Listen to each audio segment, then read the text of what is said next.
D&Dark is an absurd, over-the-top comedy horror adventure that is intended for older audiences. Content warnings can be found in the episode descriptions. Hello and welcome to D&Dark, a comedy horror adventure Realplay podcast, loosely based on Dungeons & Dragons 5th edition, and starring some of history's most infamous monsters.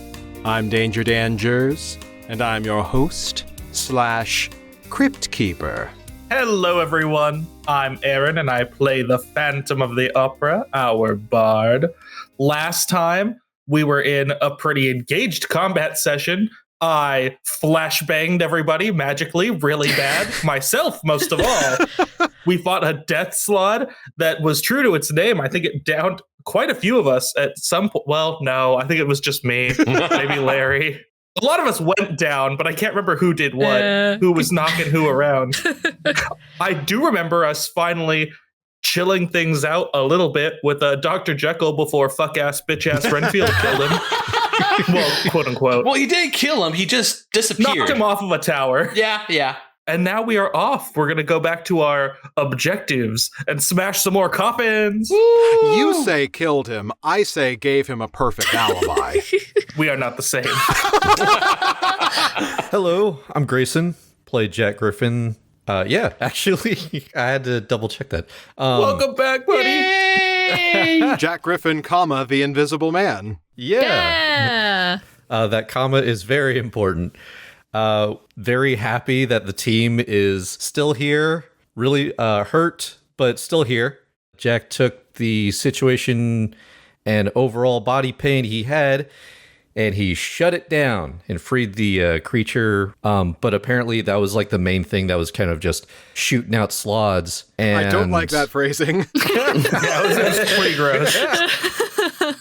So, I'm personally super happy to be back as Jack. It was very, very stressful being evil. Right? But, super happy that Jack's back. Hello, everybody. My name is Daniel Cruz, and I play Imhotep the Mummy, our cleric. And last session, I went into death saves. Again. And then went into death saves. Again. And then went into death saves. Again. And then went into death saves. Again. I also threw a big gross frog off of a building and thought that was really cool. Then it grew wings and I didn't think it was cool anymore. And yeah, that's my recap. Hi everyone, I'm Ben Magnet. I play Mary Frankenstein, our barbarian paladin, and last time, I don't like frogs anymore. I used to like frogs, like a lot. Not anymore. We got Jack back. Yay. Yay. Dr. Jekyll and Mr. Hyde effed off somewhere. Kinda yay, I guess. And then we had a very, very intense conversation with Renfield. And now Mary he's not in a good place right now. And both physically and mentally, he's sitting at 9 HP, so. Twinsies. Yeah, that's like the lowest I've been in a very, very long time, and my max is 101. Oh, man. I didn't realize that we got you that low. Yeah.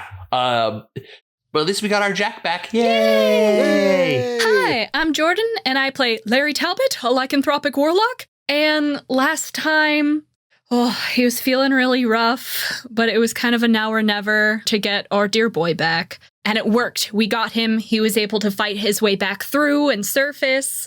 And then he turned around, did the good thing, broke out a new friend who has now fled into London, hopefully safe and sound. We also left off on a very interesting, vague note with Jekyll and Hyde. Potentially good things to come, but it's now up to him. Renfield really let it all out on the table. I feel like we got to see the real Renfield. But for the time being, all is well, all is good. And I think this might be our one last quiet night until, all hell breaks loose. So Larry's going to try and enjoy it, and we'll go from there. All right, and with that, let's have one more quiet night.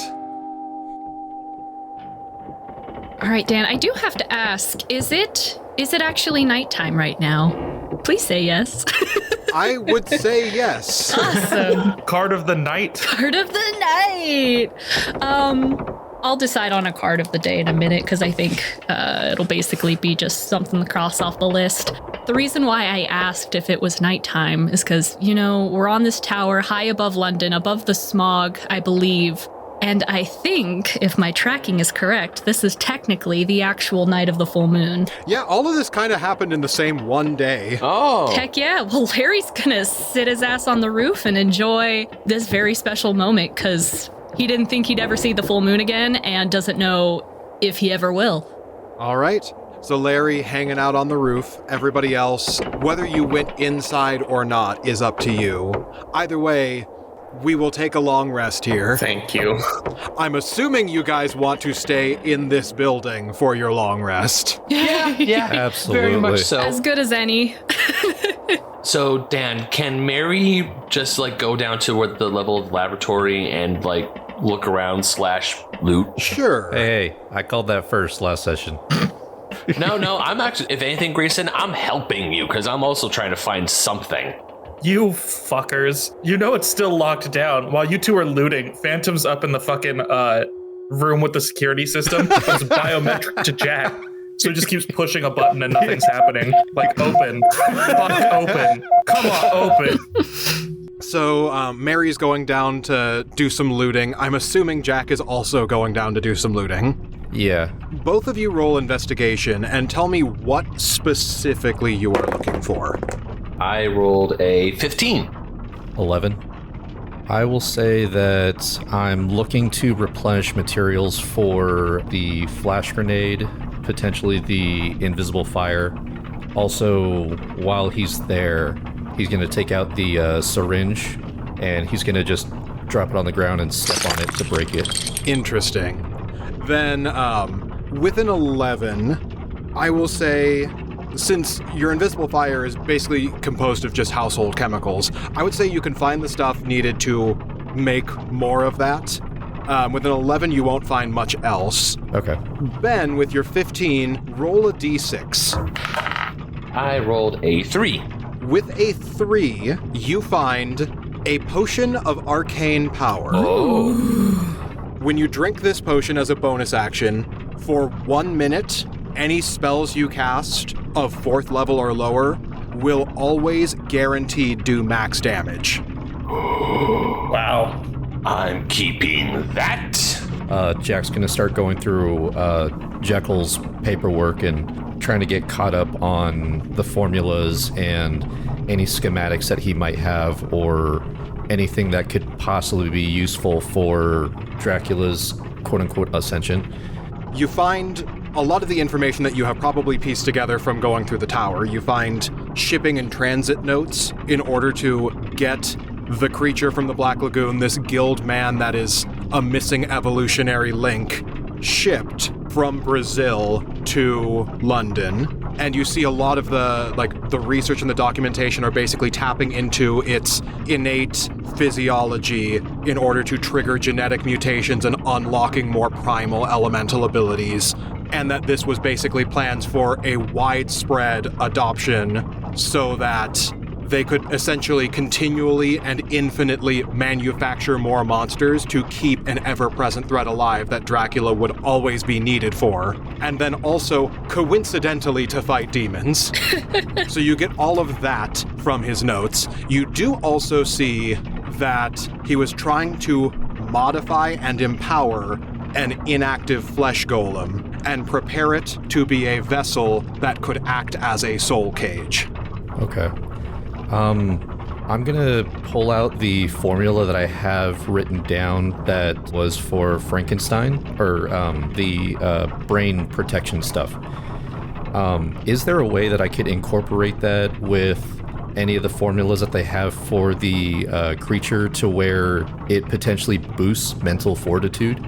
Basically just making sure that, let's say, an alternate persona doesn't leak through. Interesting. Because I know 2 people it could possibly help. Meanwhile, Mary's just walking over. He looks over. He sees Jack looking through notes. Looks over his shoulder and looks at it, the lockdown, and goes, Brazil? Where's that? Do I see a globe anywhere? I would say there would be a globe or a map of the world. somewhere within this laboratory. I'll take a brief moment to show Mary on the map, like, right here is where we are. Way over here is where I came from. United States. Oh, okay. So that's where you came from? And this is where we are? Yeah.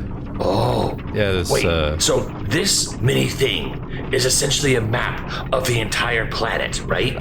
Generally speaking, there are other maps that are a little bit more detailed and they're a little bit more focused, so I'm sure there's got to be a map that's just primarily only where we are.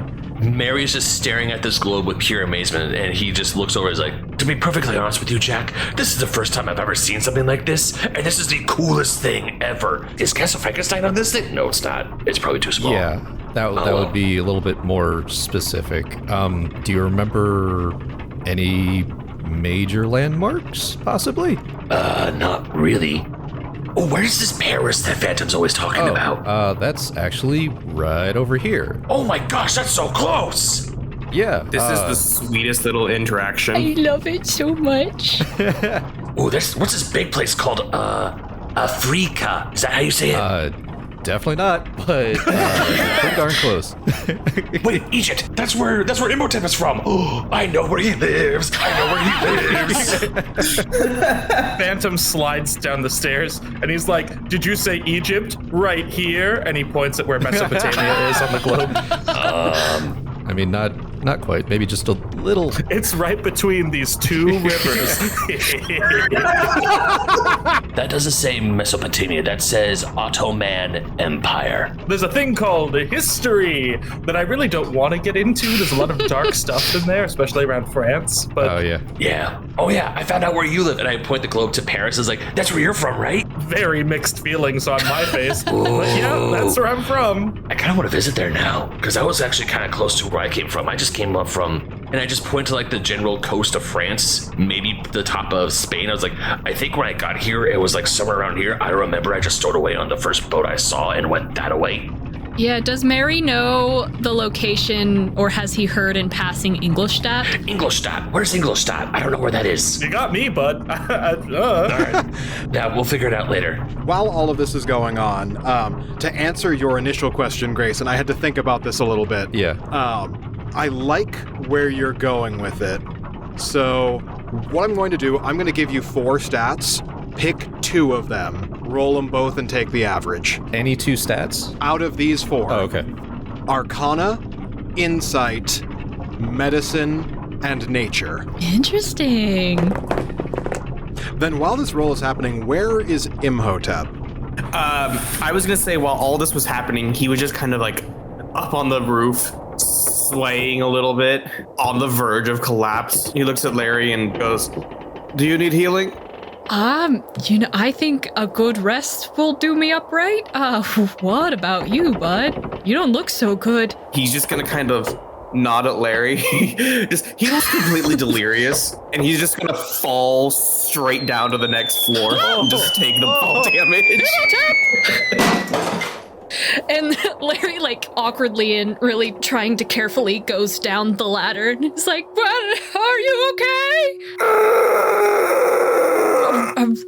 You need rest. There's your sleep mask. Let's grab that. Let's just put it over your glowy eyes." The bandages just wrap around his eyes. And on top of that, I adjust the "I love my mummy" sleeping mask over your face. Like, there you go. All right, nighty night. And I give him a little pat on his head. So for the total of my roll plus the modifiers, I ended up getting a 37. So the average of that would be an 18. I would say if you were to still have one of these modified pituitary glands, knowing the equation that Victor came up with in order to suppress and keep out the influence of Gore the Elder Brain, you could extract from both of those sources a chemical solution that would be able to suppress the influence of the version of you that manifests in your fits of invisible mania. Okay. And roughly speaking, I would know that the only times that potentially comes up is when anyone has re-upped, or, well, also there was a little bit of like a degradation that I had when things were getting a little too stressful. Freshly undergoing the procedure is when it is strongest, Right. but it is never something you are truly free from. Yeah. Okay. Would I know if I'd be able to make potentially 1 or 2 more doses of it in order to help out potentially Jekyll and Hyde, or to help out Larry? Or is it just the one and done? I would say you could make a second one. It would not help Larry. Okay. It might help Jekyll and Hyde, assuming that either half of them wants the other suppressed. Okay. I will take a little bit of time to make 2 doses. They will just be options to have. I'll jump in and say, for my card of the day, I don't know if it'll be helpful, but it could potentially, and if anybody has any ideas, I'm gonna take the Lovers. Ooh. You can use an action to know what a creature most desires. Once per short rest, if the creature you targeted has an intelligence score of 4 or higher, you can cast Charm Person or Charm Monster without expending a spell slot. Very cool. Yeah. So while Mary is like going through the globe, being amazed that he's seeing the world for the first time, he walks over to Jack and goes, "By the way, after all that's happened recently, I have a question for you, Jack. When we would call you Invisible Man, did that bother you at all?" Actually, yeah. I just didn't.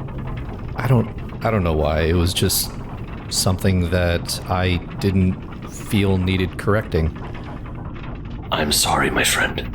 I'm pretty sure I could speak for the rest of everyone. Well, maybe not Phantom, but when we would say that, it was just the obvious because we couldn't, well, see you physically, but now I will call you by your name. And I just wanted to extend my heartfelt apology. Can I also ask you a question?" Absolutely. Go ahead. What Renfield said kinda riled me up a little bit. Do you think we're on a fool's errand, trying to stop everything that Dracula's doing? Do you honestly believe that we can beat him? I don't think it's a fool's errand. I think it's another science experiment that needs to be taken. Because what's the alternative? We just let this entire country fall to his whims? And then I don't know what the rest of it was, but I could certainly speak to the Invisible Man. He was planning to use the, what was it? You guys called them Froggy Rangers? As a way to take over the world. I don't know if that's what Dracula's ambitions are, but I would say that this is an experiment that needs to happen. And I feel like because of the information that we have, I think our team, and I don't mean to sound too bullheaded, but I think our team might have the best shot. I look at the globe, it's like, well, judging by this is a small patch of land. And of course we have the greater part of Europe, and I have a gut feeling that Dracula would not stop at the English Isles. I would hazard to guess that you are right on the nose with that one. I mean, people like that, their ambition doesn't just stop in one area. But I do think that with the information that we do have, we might want to at least consider leaving a cache of knowledge. So that way, if things were to go south, or if something happens to any one of us, there's at least a record. There's a way to share what we've learned with the next generation if we don't accomplish our goal. In a series of novels. Well, we better make sure that what we write down has options, it has solutions. I understand what Renfield said about him exhausting all of his options, even trying to take himself out, so to speak. But I don't know if that makes me even more of a fool or less of a fool. But I strangely believe what I said. That another set of eyes, different perspectives could find different solutions. I mean, look at you. Normally, you're the one who can find a way around a problem, whereas I just like to plow right through it. But you're also correct. A second set of eyes can offer a different solution. I couldn't 100% understand what it was that made me invisible. And when I was working with Jekyll, he brought a second set of eyes, and I had to reevaluate my own ego. He got pretty close. His formula here lasts fairly longer than mine, but I don't think any one of us are being foolish here in doing what we're doing. I think Renfield has just been beaten down so badly that he almost sees it as an act of futility. But still, there's something that has switched, and there's something that has changed in him. There's a reason why he's helping us. There's more to all of this. And at least with him trying to fight back, regardless of how he's doing it, whether it's just simply slowing him down, I think that right there shows that it's not just an act of futility. You're taking a stand. I mean, he might deny it all he wants, and he can for all I care, but I still think he has the tiniest little bit of hope left in him that we could take down his old master. I certainly believe we could take him down. I mean, we're getting stronger by the day, but also our foe is immensely powerful, and we all learned that the hard way. He's gonna take his teeny tiny fist and push it into your shoulder. And you clearly don't move. You know what? I see what you're doing, and I just kind of move just to make you feel better. There's like a delay. Yeah. Condescension. I think the only thing that I want to admit is that I do worry about you when you're running straight into the fight. And that's what leads a little bit to my trepidation. I, of course, try and stick to the shadows, and I try and look for small openings that you, incredibly, you're able to provide those. But also in the same vein, I don't want to see you go down. And what I'd like is, if we can spare you a little bit of that pain, then let's try and fight with more of this. And he's going to reach up and touch like the back of your ear, kind of motioning up towards your brain. Well, as they would say, old habits die hard. But I will also try to be a little more trepidatious when I get into fights, but if I can help you with the small openings, I'll do what I can. Now, I'm gonna go downstairs where we found the coffin, and I'm gonna rummage around to see if there's any other shiny things or weapons or something that we can use to beat Dracula. And, Jack, before I go, even though I can't physically see you, I do see you. Inspiration. My heart! Ugh. And I just give my brother a nod, my brother in arms a nod, and I head downstairs to try and loot, and also, I also want to find a quiet place to meditate and try to commune with Maria. Ooh. Interesting. That's awesome. All right, we will cue that up then. But first, Jack, you see Phantom slinking phantomly around the room. He looks at you. He pretends he just didn't even know you were there. Like, oh my God! Oh, Jack attack! Jack is back. Jack on the rag. Hey, buddy. Can I perceive if it is cold or rainy or fieldy in this room right now? It is not. Yes. Jack, I've got a question for you. I've got two very, very important favors to ask of you. What can I help you with? First, you know that anti-magic field that affected us here? Yeah. It seemed to be scientifically based, if I were to guess. Could you build a tiny portable version of it? Like a box? Like an anti-magic lockbox? Oh. Which is also a question for the DM. It's an extendo question. Extendo question. Nope. No. Damn, that's a fucking bummer. Maybe, because I don't see any notes of building that in Jekyll's journal. I almost want to... Can I be real with you, Jack? Good. I know we all feel like we got a pretty good look at Renfield upstairs, and I don't think he was lying to us. But I do think he's desperate. And as someone who's been desperate, like a rat in a cage, I think he's gonna do more stupid, eldritch blasty shit in the near future. And I'd like to find a way to put the kibosh on it if we have to. I wasn't kidding when I said we'd drag him into a better future kicking and screaming. But oh well, we'll figure it out later. Haha, you know me, schemes on schemes. Here's my second, much more important at the moment favor. Can you please push the get out of here button? I feel so trapped in here. It's horrible. Yeah.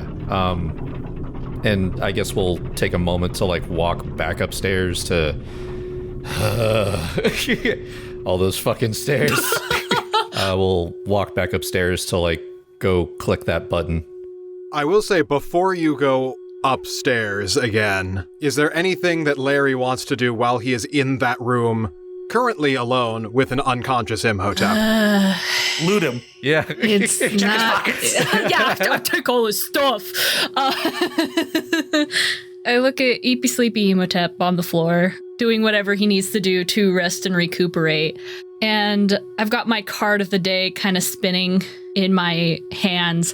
Hey, Dan, does this room feel particularly cold or Rennie or Fieldy?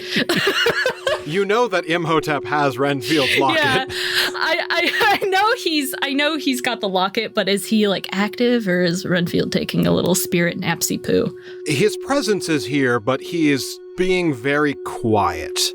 Okay. I'm afraid I'm gonna hate the answer, but I think we need to know.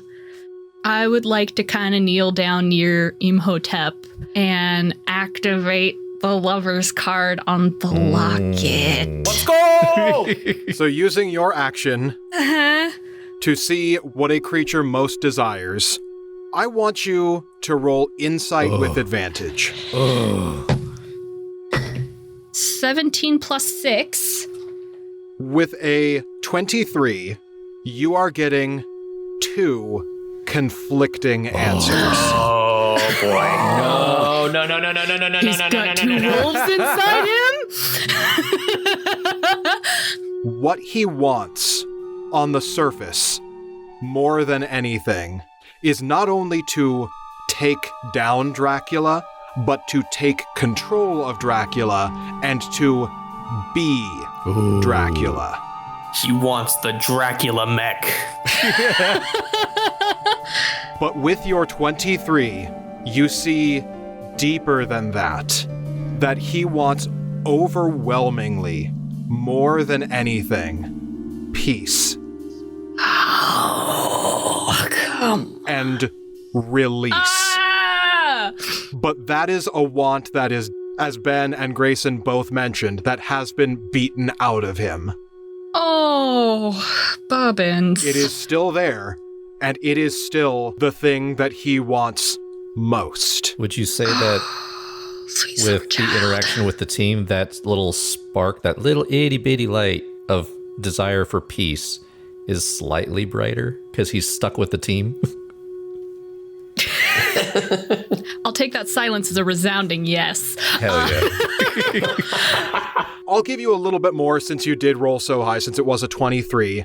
The more sinister want is what he feels is attainable and that he needs to settle for, because the deeper want is impossible. Oh. I have a point for that, but I'm not there, so fine. Sweet baby, we're going to help you. Kicking and screaming. Kicking and screaming. If I have to drag him by the back of his collar, I'm gonna throw him into that peace land. Yeah. Oh, gosh. I thought this would be... I was grand and evil all along, but no. Oh. You do still see that the more dominant drive is the want to become Dracula. Yeah, we all got a little bit of evil in us. That hasn't stopped us before. Like I said, I have a hypothesis for this, but that's just the psychologist in me. But noted. Interesting. Okay. So it was real. It wasn't a ruse. Okay. Larry's just gonna sit with that for a moment. Say, okay. And then at a point where it makes sense, then Phantom and Jack walk into the floor. You're like soberly staring at the ground / Imhotep, and then just hear.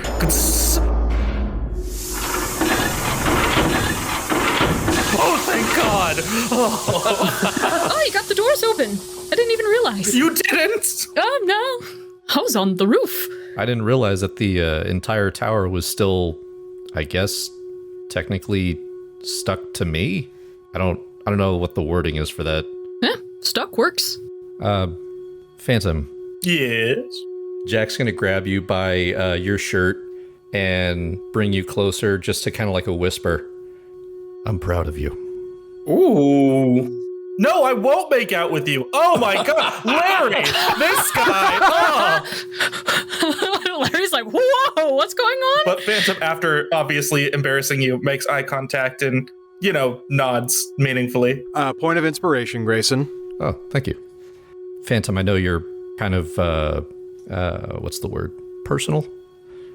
If you'd like to chat about personal views, I'd absolutely welcome it later. But by all means. Finally, no one ever wants to talk to me about the working class. I have some opinions. I was like, guys, if you want a second alone, I didn't realize I can just skedaddle down the stairs. I mean, no, Larry, please. Hey, I've got this whole new ceremony book. If you guys hey, it says something about +2 to AC. I don't really understand what that means, but we'll save it. Lasts for a week. All right. Oh my God, is that Imhotep's body? Did he die? Oh, I swear he made it. Oh. Oh, no, he's good. He's Slugman. Oh, okay. Oh, I don't know what that means, but I think he's sleeping. Something about slugs?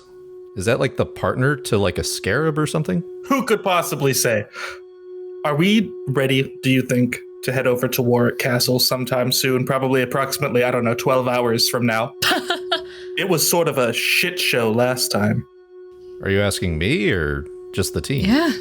The room. Looks at Imhotep.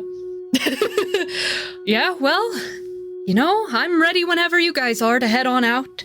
Yeah, But this might be our last, quiet moment before it all hits the fan. Phantom, I want to give you a chance to walk outside for a bit.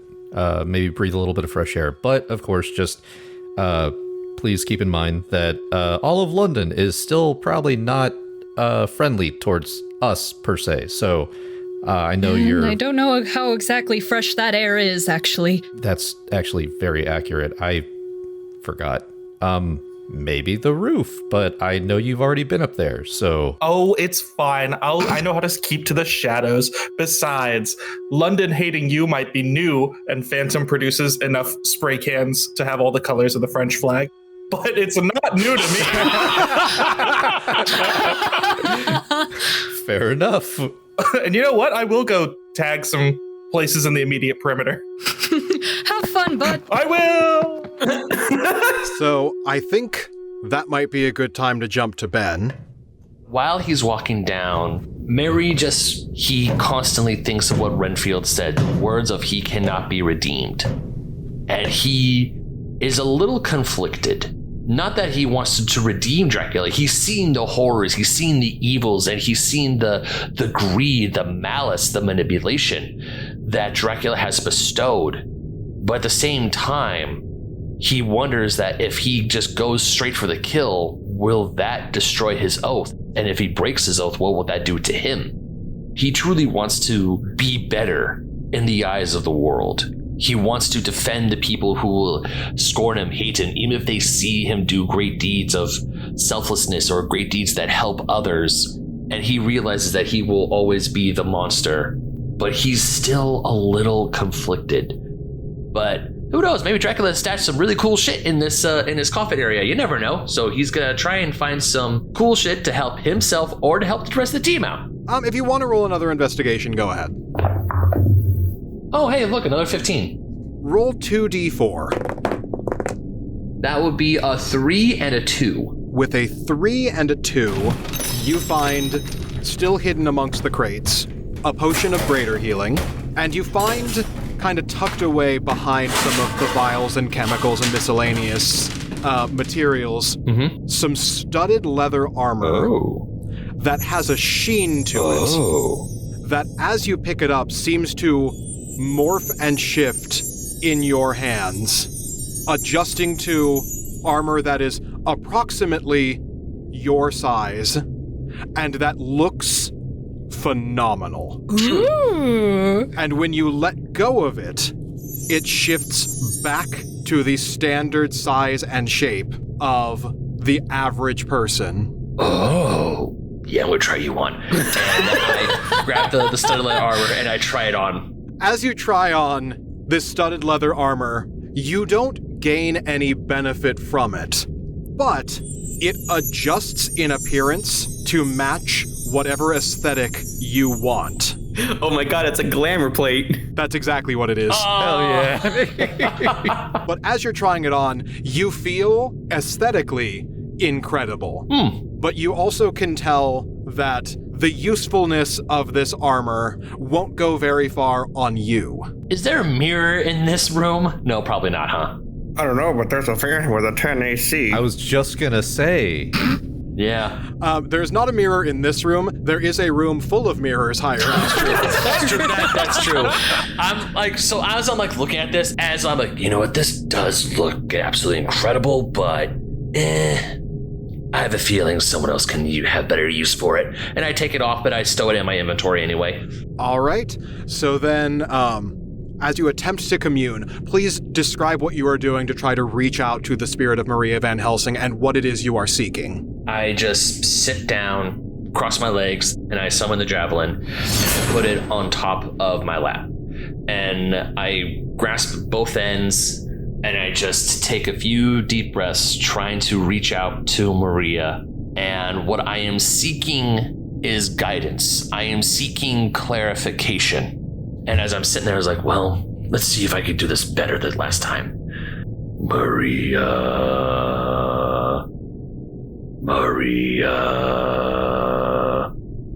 Oh, but when nothing, she's not there. Maria Van Helsing. Open it again, look around, I was like, okay, seriously, there needs to be some instruction manual for this, because how the hell am I supposed to talk to her? And as you are getting frustrated, a small spark of your barbarian rage leaps from your bolts to the javelin. The arc completes itself for a moment, and you are blasted into an ethereal space, where you find yourself floating in the familiar presence of the Saint Maria Van Helsing. I did not want to come in as angry like I did last time. I really gotta learn how to do that better. Hi.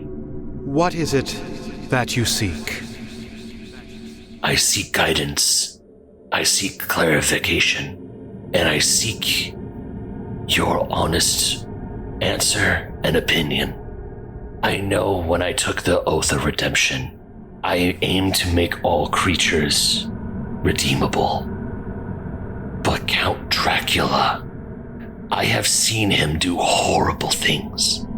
The amount of pain and suffering he has inflicted upon those who have passed and those who continue to remain are just so horrific. I do not want to pass judgment like I have done on those in the past, but I seek your guidance and your answer. Is he truly redeemable, or must he be stricken down for good? Your ambition is admirable.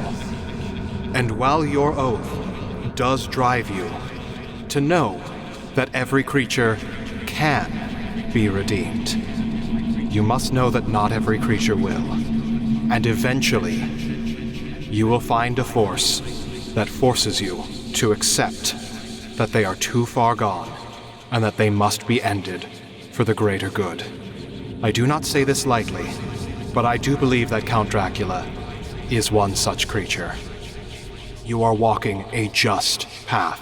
Just remember why you walk it, and let your fury be righteous and be driven to protect, not to destroy.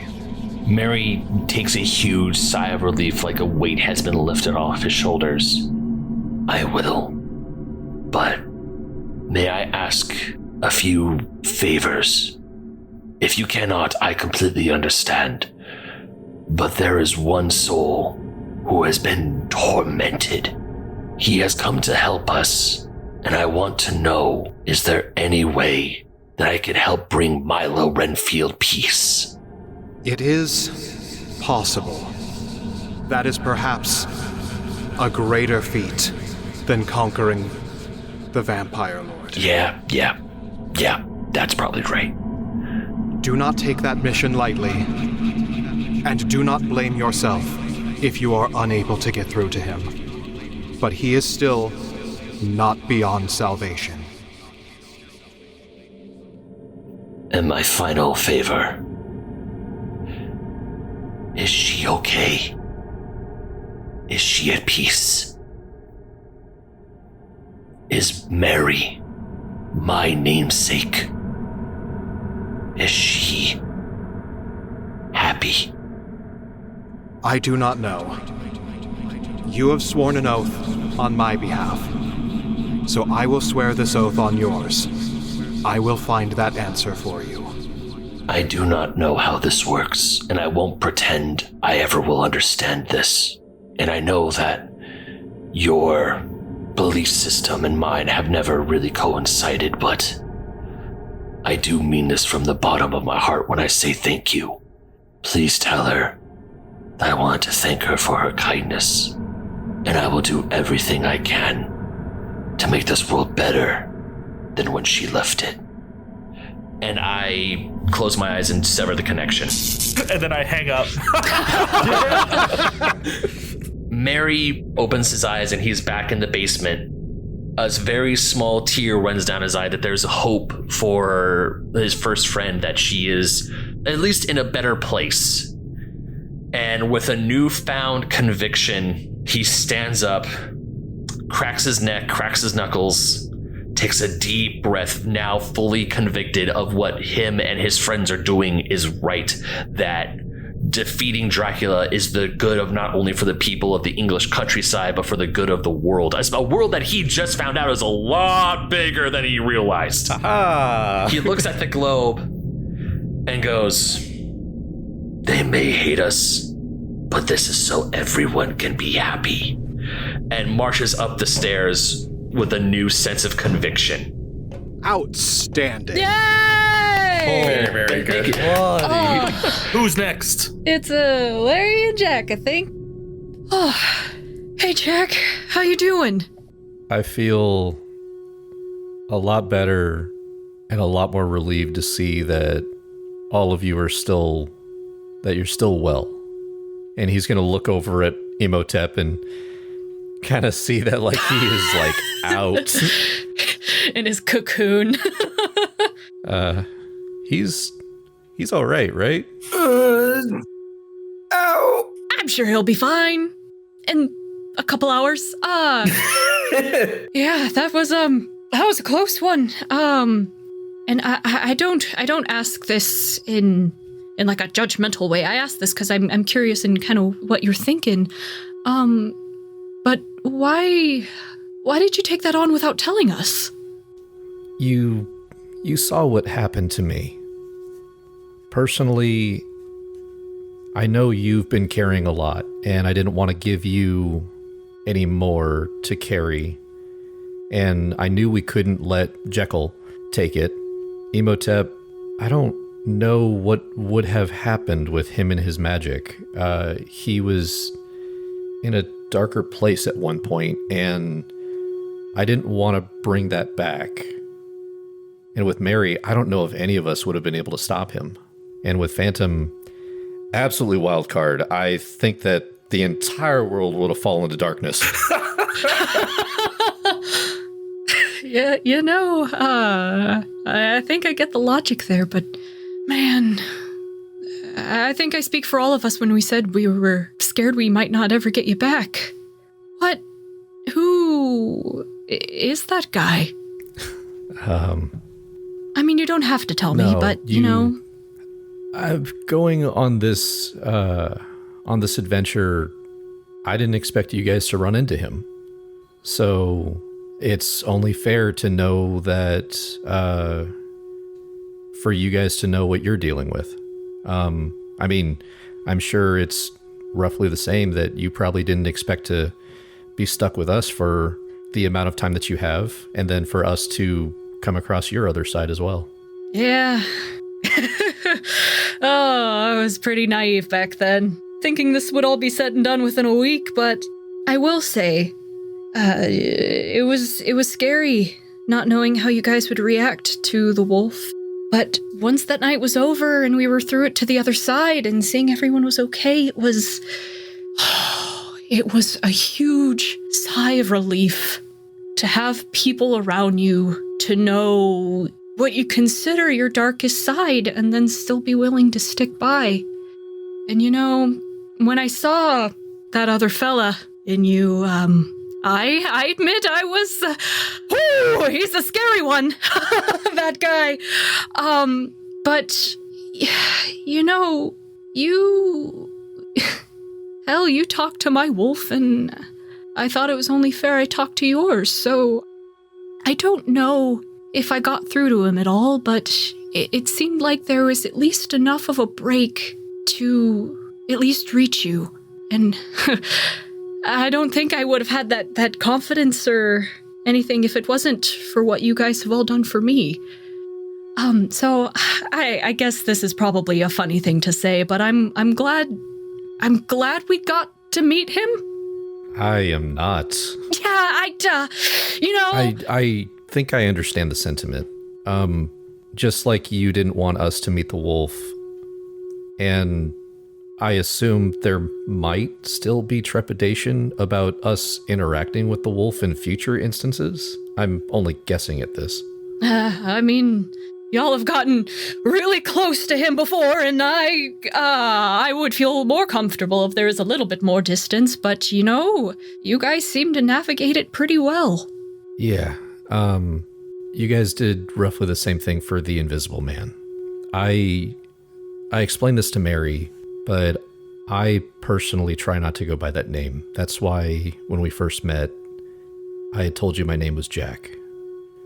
It's very easy to go by that title, which became a name, but I don't want to invite him any more than he's already stuck with me. I get it. I would not really appreciate being called Wolfman, but you know, so I completely understand. But I will say one thing that I think cracked through him a little bit, that, you know, when all this is said and done, I hope we see through, is you mentioned prior that you had some people in your life that you used as a barometer, and I really think you should go see them again. I think at this point, there's still a lot of things that I do need to wrap up before I take some time to go and see them. Still gotta figure out how to reverse this and also not go through that whole mania stage. Well, you're a smart cookie. I'm sure you'll figure it out, and it was done once before, so you know it's possible. Yeah. That's gotta fill you with a little bit of hope. It's very difficult to reverse engineer when the only skin sample that is now gone. But now I've got more of it, I guess. I just don't... Oh, God. Well, and you know, Jekyll's still out there. Yeah, but at least with the Invisible Man, I don't know to what extent anyone could reach him. And that's probably something that I have to figure out. Actually, I had a thought, because I was asking Jekyll this, or Hyde, I don't know which one it was that I was talking to, but do you ever have a chance to commune with your wolf, or to talk to them? For the longest time, I kept trying to push him away and forget about him. And it's funny, Eric's mentioned some things about my magic before and how it's this, marvelous thing. And every time he would say that, I'd think, well, that's not me, that's that guy. But I don't know. After our time together and the experiences we had, well, even though that side of us is terrible and dark and violent and everything that we're against, closing it off and pushing it away doesn't seem to work. I don't know. Jekyll and Hyde, they're kind of fascinating. I don't know if I'll ever get to a place like him of working in seemingly perfect harmony, but I don't know. The world's just felt a little lighter after accepting that that's part of me. And I wanted to ask you if you think you'll ever get to a place like Jekyll and Hyde. Because your other half said some interesting things. Like, he did mention wanting to protect you on one way. His form of protection is incredibly severe. If there's a problem, he doesn't try to solve it, he removes it. After a period of time, he went on a bit of a tear, and I woke up at the wrong time, kind of like what happened in Stratford. And that's when I knew that the asylum had to be an option. And it took a long time, but I was able to develop a way to seal away memories or traumas or whatever it was. And admittedly, I placed all the blame on him. So that's probably something that I need to converse with him about. But also, on the alternative side, this little formula, and he'll hold up the vial that he just made downstairs. I originally made this to possibly help you, but I unfortunately don't know if this will actually help. It's supposed to subdue that other side, so there is a chance that I can hopefully reinforce my own faculties, but I don't know if it would actually do anything for you. Yeah. I really appreciate that, Jack, but yeah, I think I'm out of luck there.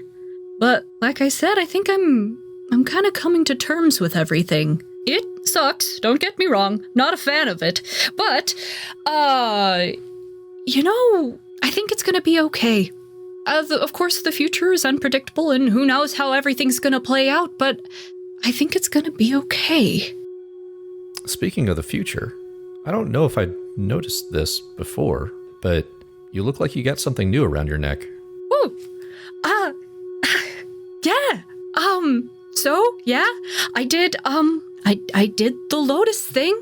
I knew with the lotus I couldn't wish away the wolf. I knew on one hand it would either keep hurting other people or it would find its way back to me.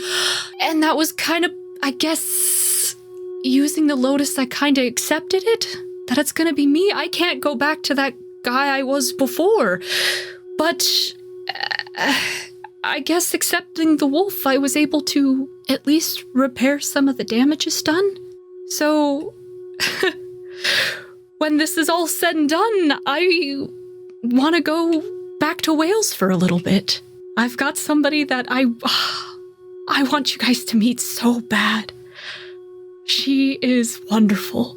So, if you don't have any plans immediately after the whole take down Dracula, I either would like you guys to come join me, or maybe she'll come with me to meet all of you. I don't know. But the future looks bright, and that's kind of part of the reason why I think it would be good for you to go and see your friends, your barometers. I don't know who they are to you, but I was afraid going back to the people in my past and telling them who I was and having to face the music for the things I had done, that they would hate me and scorn me and shoo me away, and I would think rightfully so, but I don't know. The people that care about you can they can surprise you. I think you're right. I think we've all kind of learned that the people around you win they decide to accept you for everything that you are, those are the ones that matter. I'm remembering what Renfield said, and he said we're all the same, and I think on one hand we are, and he asked what made us feel like we were so different. And correct me if I'm wrong, but you were drawing some parallels to Jekyll as well.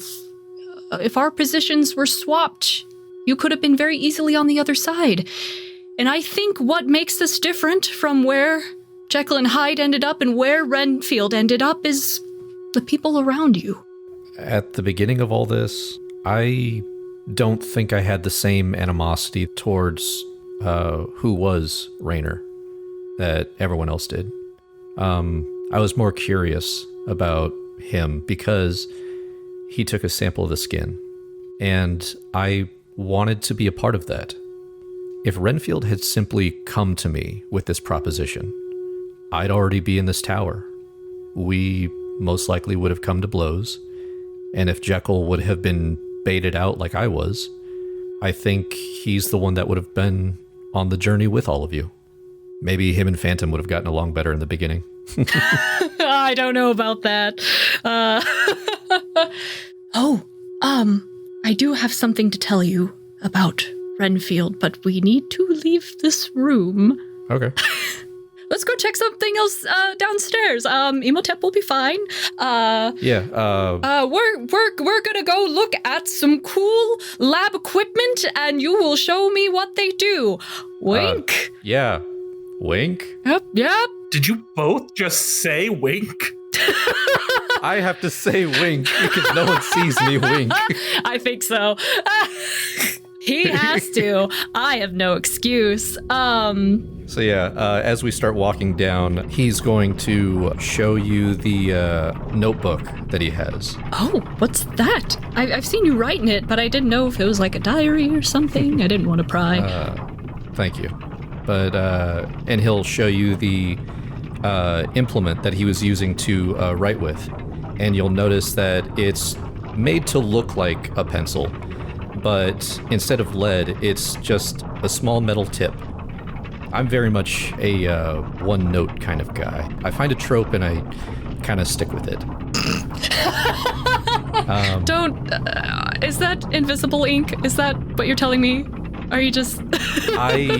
I wish I was that creative, but no. It is just a metal tip, and if you press it into the book hard enough, it roughly makes an outline of whatever it is that you're trying to write. Oh. That's how I've been writing all of these notes. And he's gonna let you run your fingers on it. Oh. And while you're feeling the page, it'll have roughly your demeanor, special notes, spells that he's roughly described about you, another side, meaning the wolf, and then there was a flower that's kind of like parentheses, and it says like very important, must obtain, and then the rest of it kind of ends up going into you're the heart, you're the one that shows that we are not what people make us out to be. We can choose to do good, or we could choose to follow the easy path. But you consistently show him that doing good is always worth it. Oh, Larry's gonna absorb that and kind of keep like running his hands back over that. He's like, gosh. Yeah, like I said, you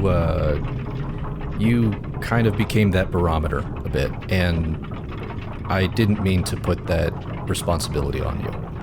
But even from the get-go, you showed immense compassion for a stranger, and it was very much appreciated. And I'm gonna admit, I'm determined to make sure that all of us get home to your special person. Gosh, that's so funny. As we were fighting your other half, I kept thinking about all the wonderful things you had done. But Renfield, after seeing that whole that explosion with Renfield earlier, I wanted to see like deep down what is he looking for, and well, we've got two sides to it. He wants to both defeat Dracula as well as usurp him, and that's concerning.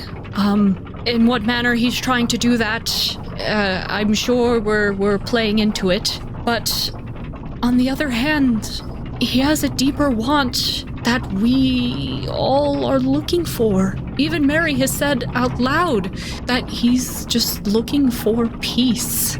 I don't know what kind of peace he thinks usurping Dracula will give him. I don't think he'll be as privy to talk about it as we have all become with each other, but I think he's scared and feels vulnerable, and he might do something crazy. But I think if we keep reminding ourselves that each one of us is capable of that good and hang on to that, I think we can turn him around. What that ends up looking like is up to him, but I don't know.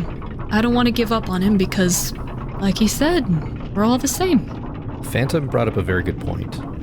I think there is a way for certain individuals to come back. I'm not going to say everybody because we know that Dracula needs to go down, and I think that's something that we do have to steel ourselves for.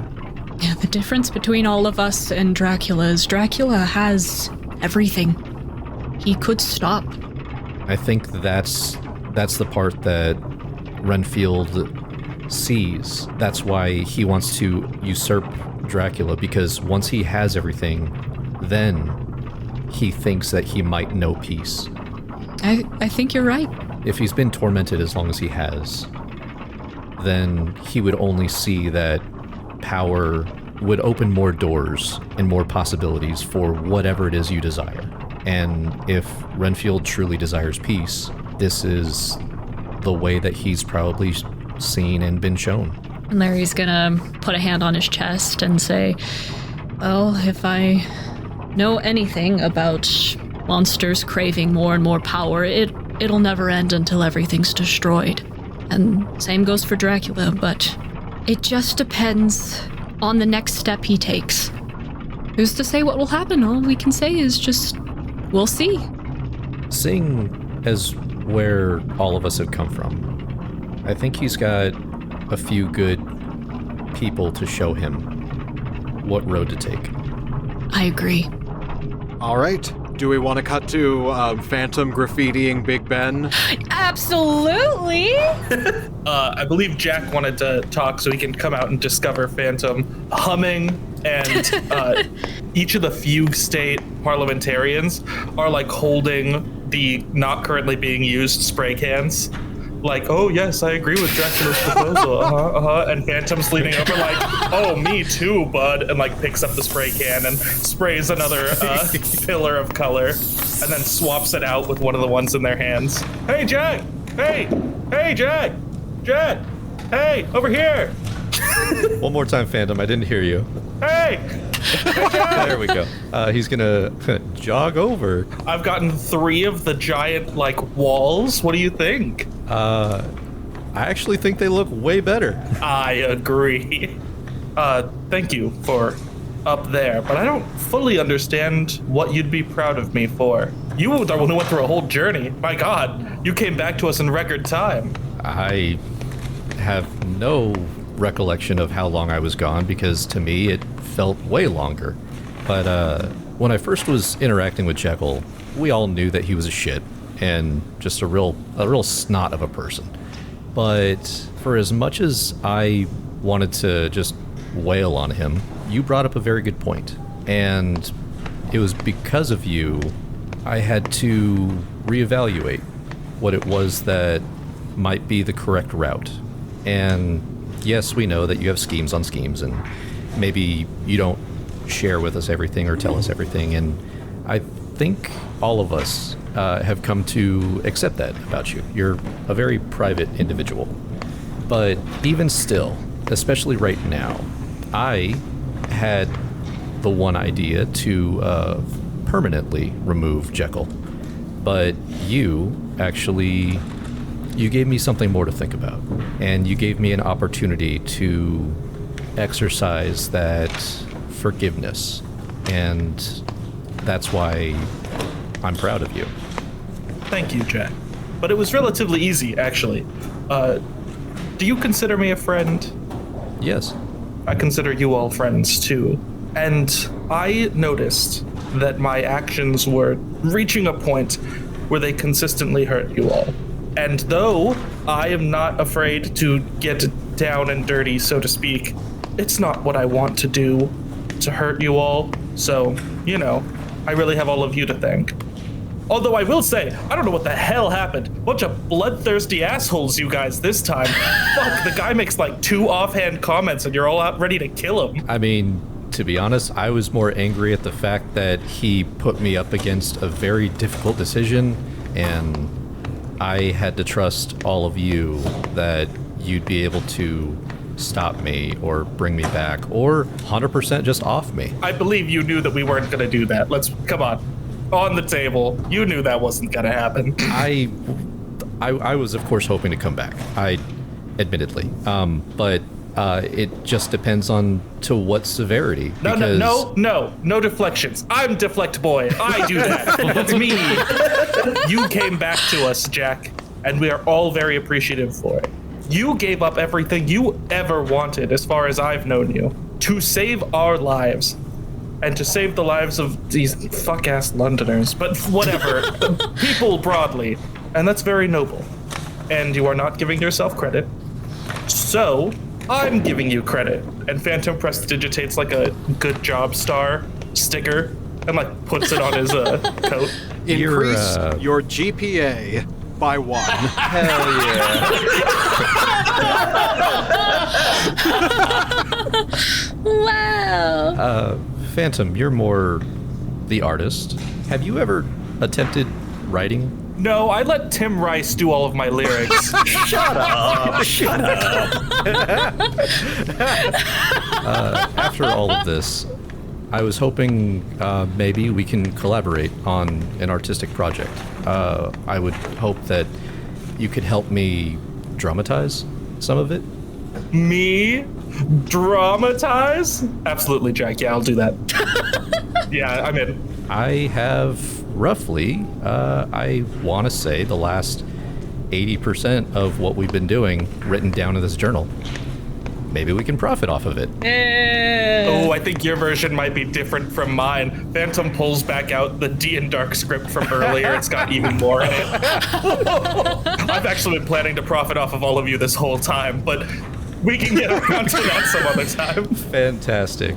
When you're ready to collaborate on this project, you could visit me, or I could jump on a boat and visit you again. I'll keep it in mind. But first, Jack, we have to know how the story ends.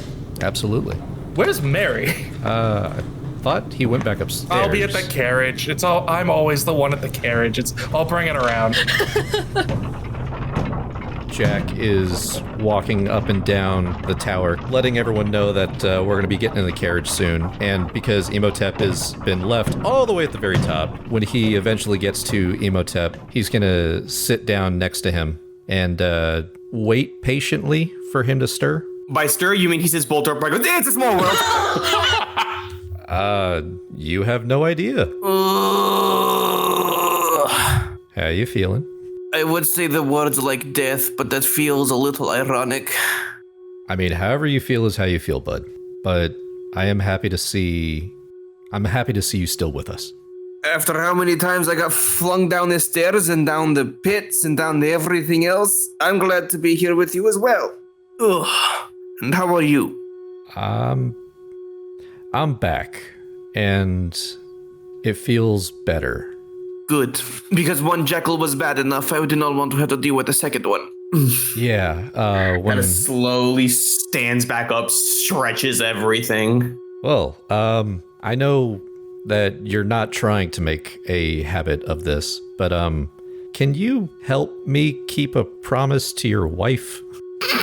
Kind of just looks at you and says, I'm sorry, what promise have you made with my wife since I have been gone?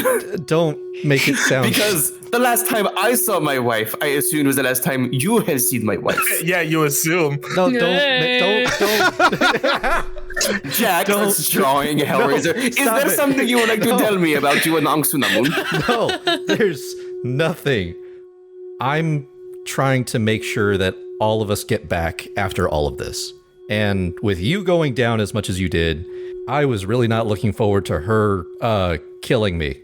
Oh no, it would have been incredibly painful. Exactly. There probably would have been scarabs in your eyes. Your tongue would have been removed. Your stomach would have been ingested. 100% the reason why I'm trying to get you to not die. I mean, more than you kind of already are.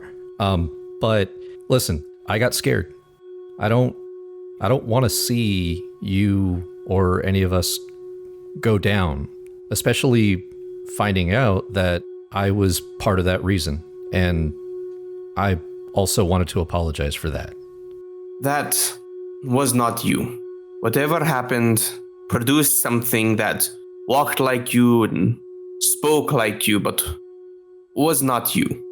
Whatever blame you feel that you have in anything that happened to me, and I would probably extend and say to the others, I feel that there is nothing for you to apologize for, and I'm glad that you are back. Thanks. Kind of pats his shoulder and starts to descend the stairs. I don't know the battle plan, but maybe we can figure that out in the carriage. Yep. Carriage time. We go into the carriage.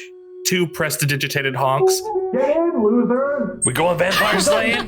Yes, vampire slaying. As you all make your way outside of the Parliament building back to the courtyard out front, the doors are no longer guarded, and any passerbys who are outside are all gathered together by the side of Big Ben, where they are all standing around a very battered, beaten, and bloody body that is unrecognizable, that you all recognize as the Death Slot. Is the Foggy Ranger. And you overhear the general populace standing around, looking between the clock tower and the dead body, murmuring to themselves about how they swear they saw Dr. Henry Jekyll fall and hit the ground. So this must be him. Oh, okay. Yeah.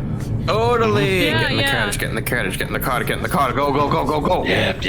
Yep, totally him. Mm-hmm. It's such a shame that he couldn't withstand the pressure and did that thing. Oh no, take care of yourselves, people. Self-care. Yeah.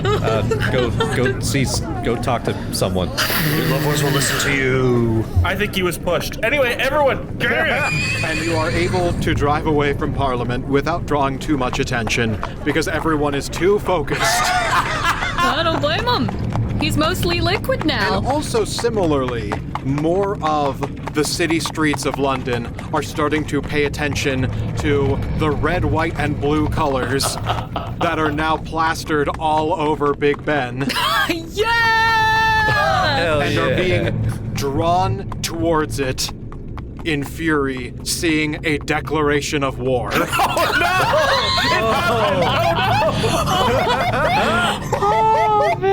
Oh no! Before we go in, Larry, Phantom, here. And I give Larry the potion of greater healing, and I give Phantom the studded leather armor that I found. How beautiful. And how fortuitous. I suppose this is time for a new beginning. And when Phantom puts it on, it becomes a facsimile, obviously, of his tuxedo and, all of his opera gear. But it's a brilliant, unstained white, a full white tux. Yeah. Symbolic. Oh, okay, yeah. Good thing I went down to check where we found Dracula's coffin. You never know what other cool stuff you could find. I know this is sick as hell. Thanks, Mary. And I shimmy. Oh yeah, Imhotep, can you please put this in the back of holding? I want to look at it later. And I give Imhotep the globe that me and Jack found. So, Mary puts this globe in Imhotep's hands and he just kind of stares at it. Spins it slowly because he doesn't know the context of why he was told to put this in the bag of holding. And just while they're driving, he's staring intently at this as analyzing it. And then after about 20-30 minutes, he just goes, "Hey, Mary, this thing isn't magic.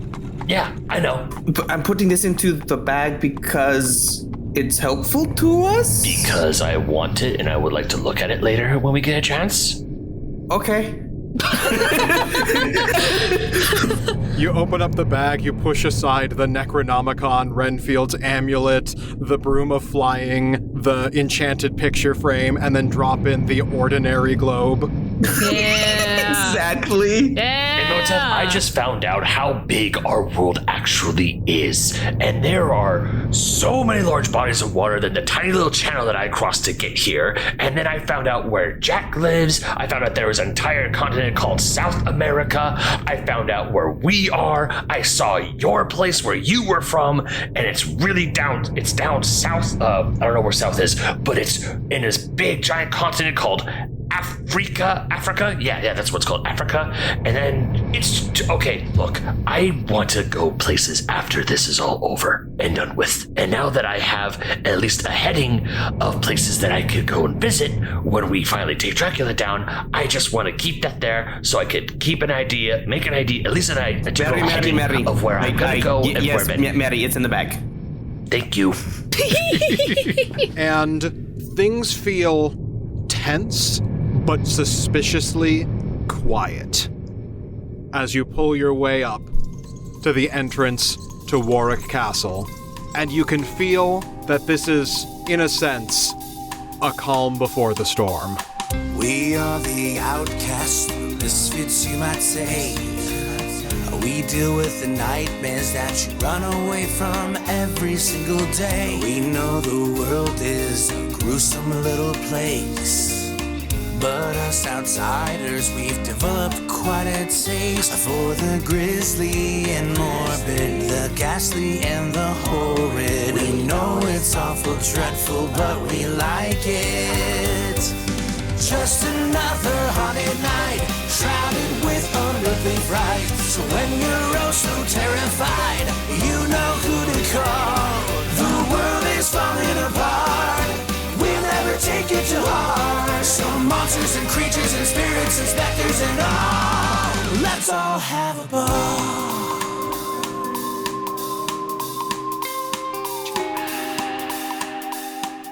I consider you all friends too. And Can we get a second take? There was a small bit of like almost sinister. I consider you all friends. You know, you don't give me line reads, Jack. Gonna check that friend right off the list. All right.